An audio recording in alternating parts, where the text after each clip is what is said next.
대항해 시대의 영광이 다양한 색과 형태로 남아있는 곳. 포르투갈.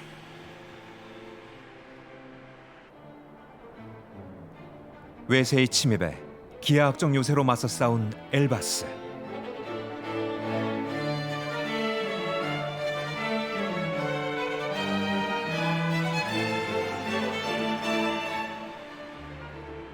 동양의 도자기에서 영향을 받아 포르투갈 곳곳을 장식하는 청과 백의 예술 아줄레주를 감상하고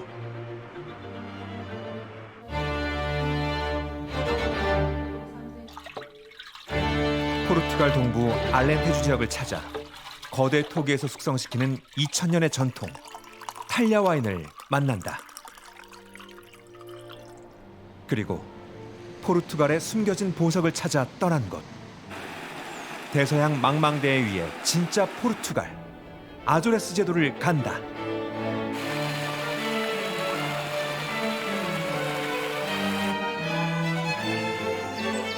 세상에서 가장 아름다운 색을 만나는 여행, 포르투갈로 떠나보자. 나는 인천공항을 출발해 프랑스 파리를 경유 약 19시간 만에 포르투갈의 수도 리스본에 도착했다. Por mais que eu queira ou não queira, salta-me a voz para a cantiga. Por mais que eu faça ou não faça. 그리스 아테네에 이어 유럽의 오래된 도시 중 하나인 리스본. 이곳은 바다같이 넓은 태주강을 끼고 있어 일찍이 유럽 대륙의 남과 북을 바다로 잇는 무역의 중심지였다. 도시의 번영은 건물과 도로 곳곳에 남겨져 있다. 리스본의 상징, 노란색 트램을 보니 포르투갈에 온 것이 실감난다.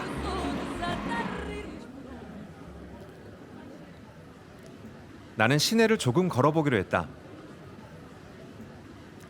길을 걷다 보니 문양이 새겨진 도로가 눈에 띈다. 작은 돌들이 박힌 도로. 검정색과 하얀색이 조화를 이룬 포장도로. 칼사다 포르투게자다.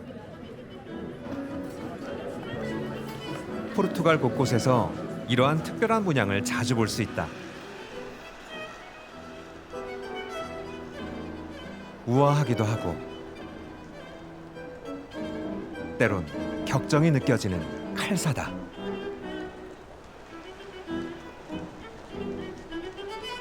고대 로마 시대의 자갈길과는 다르게 포르투갈의 칼사다는 기하학적 문양의 예술미를 뽐낸다.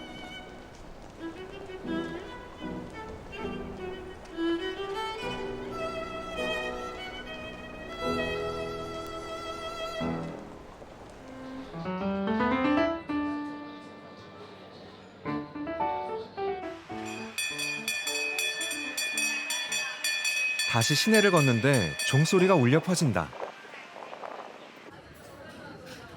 무슨 일인지 궁금해 가게 안으로 들어가 보니 이곳은 포르투갈의 대표 음식, 일명 나타라고 불리는 에그타르트 가게였다. 이제 막 빵이 나온 모양이다. 포르투갈의 길을 걷다 보면 달달한 빵과 과자들을 쉽게 볼 수 있다. 이는 과거 수도원에 살던 수녀들이 옷을 다리다가 남은 달걀로 빵을 많이 만들었는데 그 조리법이 지금까지 이어지고 있기 때문이라고 한다. 이 가게는 관광객들을 위해 나타를 만드는 과정을 공개하고 있다. 나도 그 과정을 구경해 보기로 했다.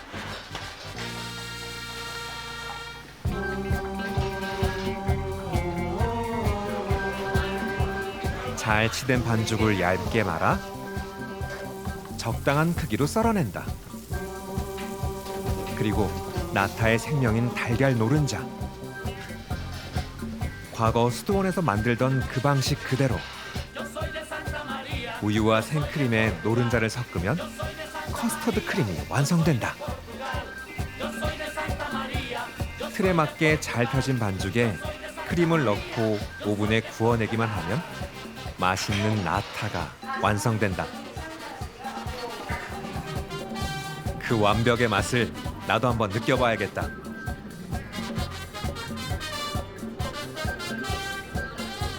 처음 먹어보는 포르투갈의 맛. 부드러운 식감에 달지 않은 게 역시 환상의 맛이다. 리스본 하면 노란 트램이 빠질 수 없다.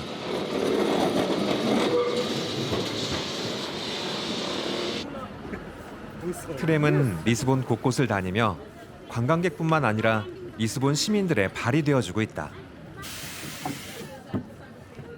나는 트램을 타고 리스본 시내를 달려보기로 했다.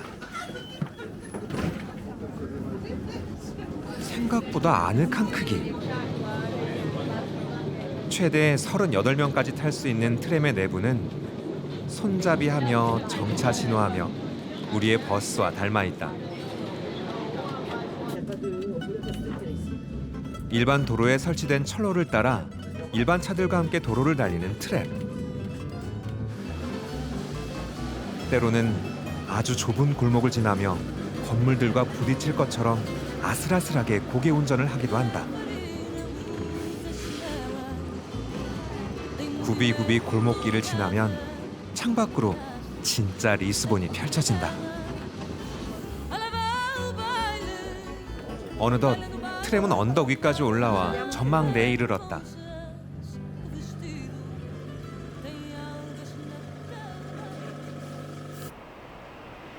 자줏빛이 아름다운 산타루치아 전망대.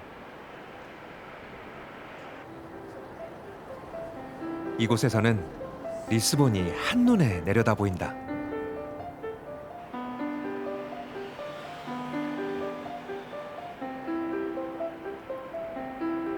석양을 받아 빛을 내는 주홍색 지붕들과 함께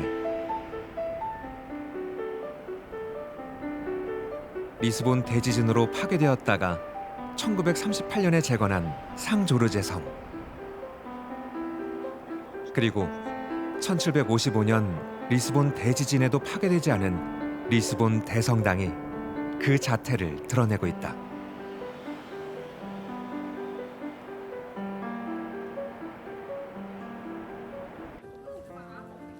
멋진 풍경 이외에 이 장소가 더 유명해진 이유는 바로 전망대를 돋보이게 하는 파란 빛깔의 타일 장식 때문이다.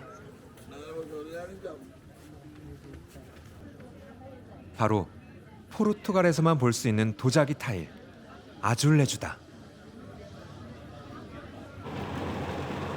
나는 이 신비한 푸른빛 타일, 아줄레주에 대해 조금 더 알아보기로 했다. 태주 강변에 위치한 아줄레주 박물관. 이곳은 본래 16세기 성모수도원으로 쓰이던 건물로 그때의 흔적들이 고스란히 남아있다. 내부에 들어서면 당시 예배당으로 쓰던 성당이 다양한 문양의 타일과 함께 남아있다. 이는 포르투갈을 한때 점령했던 아랍인의 취향과 타일의 원산지인 스페인의 디자인이 섞인 결과다. 성당 내부 빈틈없이 금박으로 장식된 기둥과 벽은 포르투갈의 바로크 양식을 보여주는데 바로 이 성당 내부에 아줄레주가 숨어 있다. 광택을 낸 타일 하나하나를 붙여 완성된 거대한 벽화. 중국의 청아백자에서 영향을 받아 파란색과 하얀색만으로 만든 아줄레주. 그런데 이 박물관의 백미는 따로 있다. 바로 박물관 3층에 위치한 이 작품. 그란데 파노라마다.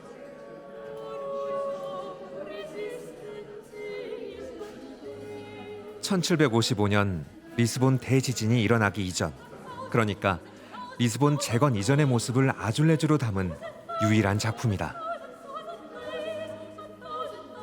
Lá no cimo, o Castelo de São Jorge, que ainda conhecemos hoje em dia, a sede de Lisboa.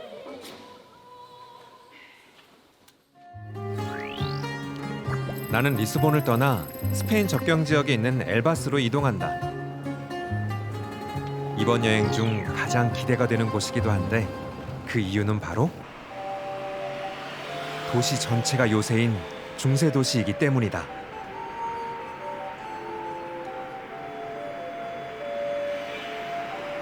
도시 전체가 성벽으로 쌓인 엘바스.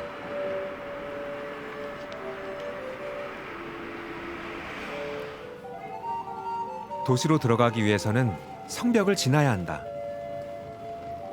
중세 도시답게 좁은 골목이 나를 반긴다.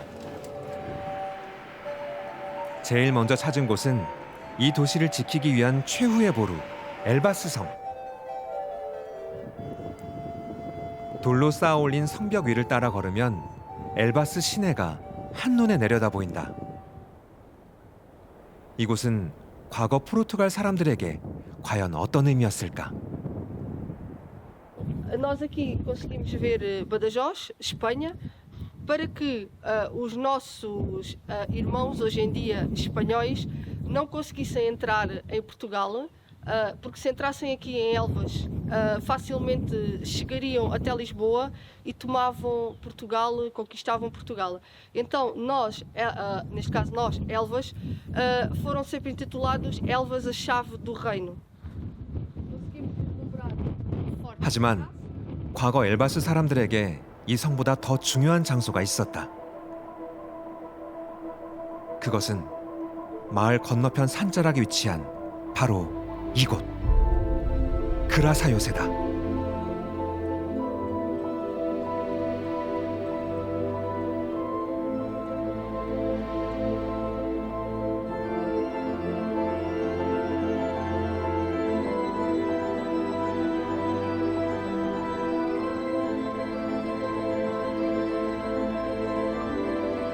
세 개의 방어선을 기하학적 모양으로 구축한 그라사 요새.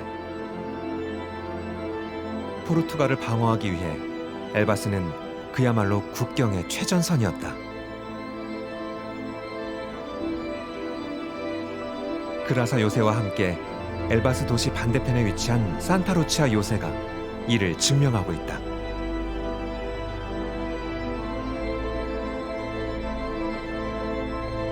나는 그라사 요새 안으로 들어가 과거의 전선을 조금 더 엿보기로 했다.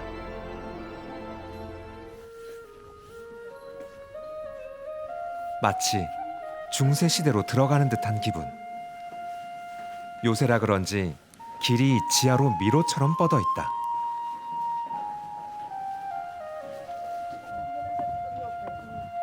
계단을 내려가 보루보다 낮아져야 비로소 옛사람들의 흔적들이 조금씩 보이기 시작한다.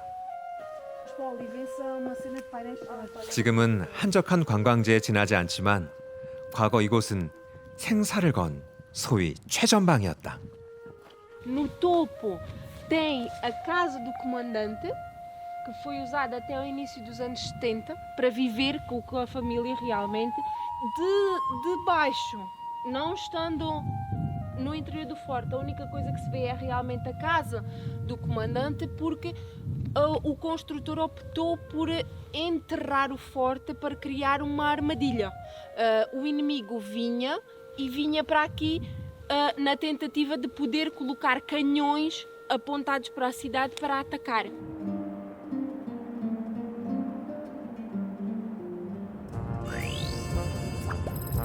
엘바스를 떠나 나는 포르투갈에서만 볼 수 있다는 특별한 와인을 찾아 떠난다.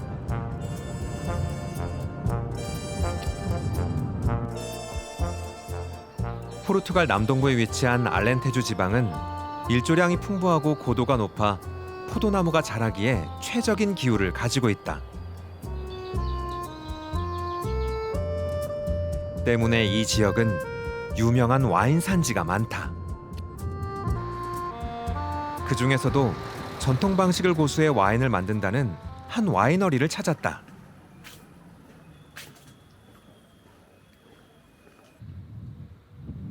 와이너리에 들어서자마자 눈에 띄는 거대한 항아리. 바로 이 항아리에 내가 이곳을 찾은 이유가 숨어 있다.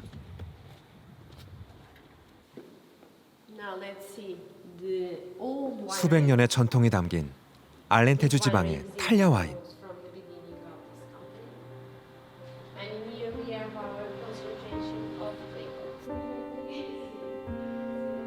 암포라라고 불리는 2000년 역사의 로마식 토기.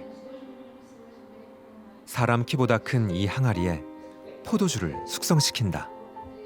So some clay pots we can still find the date of production. So in this case, 1879. Okay. 항아리의 생산 지역도 함께 쓰여 있는데 만들어진 시기와 장소에 따라 각각 점토의 질이 달라 포도주를 발효시키는 정도도 다르다고 한다.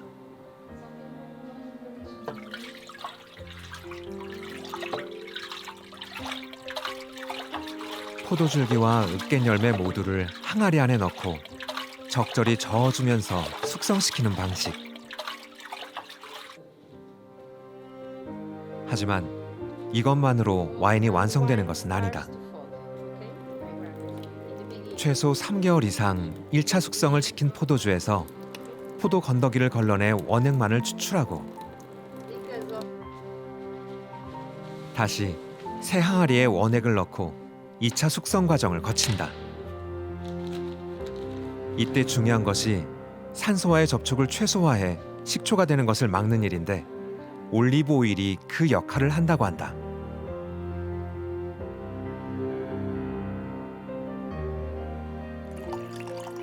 이렇게 진한 자줏빛의 알렌테주 지방 탈리아 와인이 완성된다.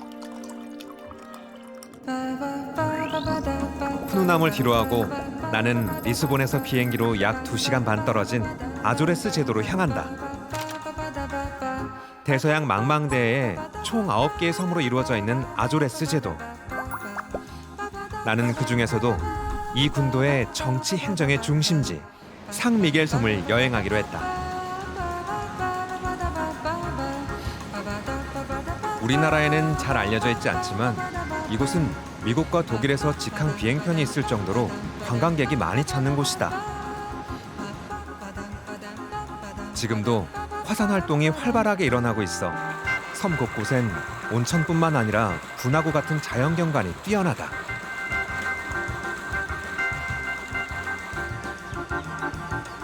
초록색의 대향연. 제주도와도 비슷한 느낌이 많은 상미겔섬 여행을 이제 찬찬히 시작해보려 한다.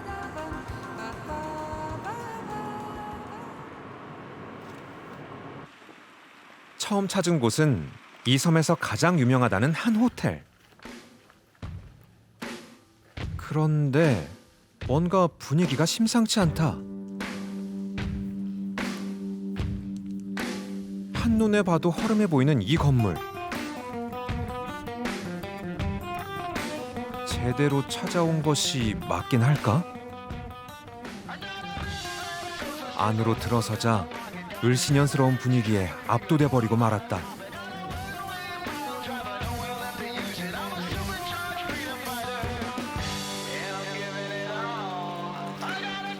Hello, is there any something special inside? Well, you can go all the way to the top, and it's a beautiful view. Ah, I see. Stairs. That's and you can go all the way to the roof. 대체 어떤 풍경이 나를 기다리고 있는 것일까? Thank you.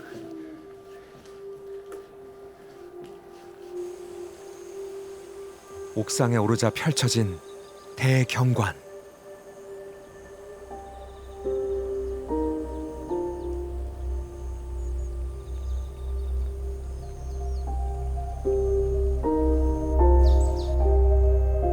일곱 개의 분화구를 의미하는 세테 시다데스. 카메라에 한 번에 잡히지 않을 만큼 거대한 분화구다.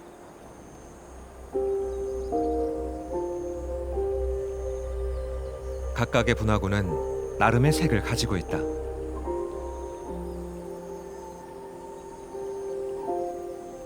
푸른 에메랄드 빛의 라사 호수부터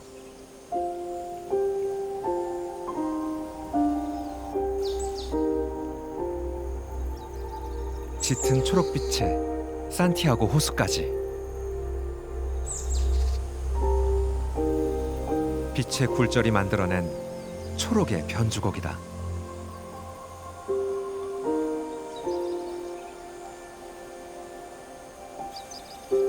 이제야 비로소 이 호텔을 허물지 않는 이유를 알게 됐다.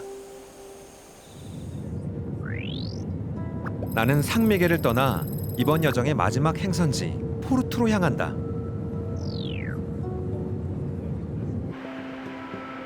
리스본에 이은 포르투갈 제2의 도시 포르투는 도시 한가운데로 도루강이 흐르고 있어 포르투 특유의 운치를 자랑한다.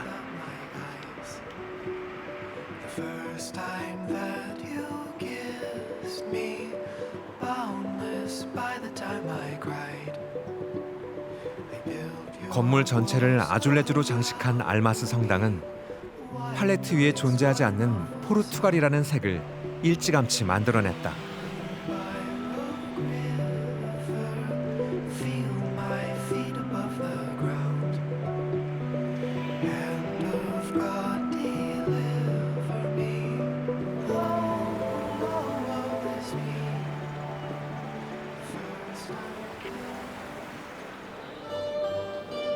포르투에도 밤이 찾아오고 무작정 걷다 흘러나오는 음악을 따라 발길이 멈춘 이곳 파두 공연장이다.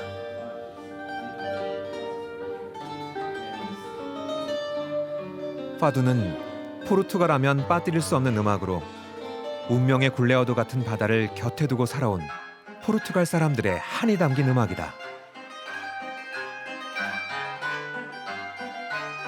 포르투갈 기타와 어쿠스틱 기타의 연주에 맞춰 솔로 가수가 노래를 부르는 형식을 갖추는데 그리움이나 슬픔 같은 애절한 내용이 주를 이룬다.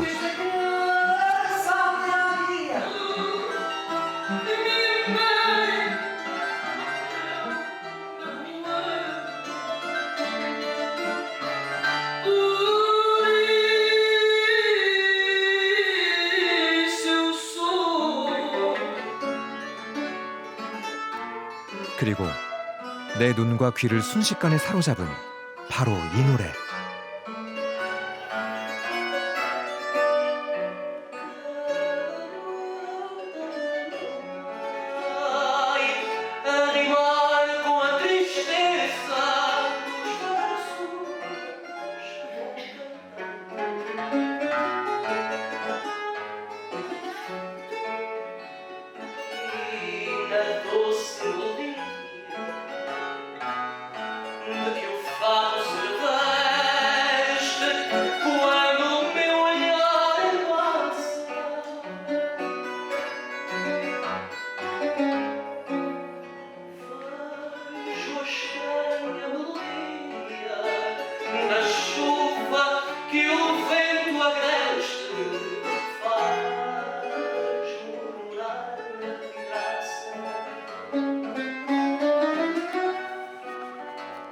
세상에서 가장 아름다운 색, 포르투갈의 마지막 밤이 깊어간다.